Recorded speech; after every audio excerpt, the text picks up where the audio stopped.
ঠিক আছে, কিন্তু হবে থাকবে। তা ওই ছেলের তখন কি করে, তখন আস্তে আস্তে যখন বউটা যখন বলতে শুরু করে যে আমাকে এখানে থাকবো না, মানে নানান ওর সঙ্গে একটা প্ল্যানিং থাকে বউ মানে মেয়েটার। এবার মেয়েটা যখন প্ল্যানিং থাকবে তখন তো স্বামীকে বলবে, টর্চার করবে। আর এইটার কারণ হচ্ছে কিন্তু ওই মেয়েটার মা বাবা।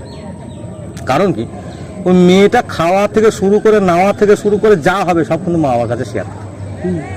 তাহলে এবার মেয়ে বলে তার ছেলে সন্তান ছিল না বলে মেয়েটা, আর এমনি ছেলে সন্তান থাকলেও কোনো মা বাবা মেয়েকে টর্চার করে না। তো দেখছে আমার বাবা কোনদিন আমাকে বলেনি, মা কোনোদিন বলেনি, তুই কেন বলবো?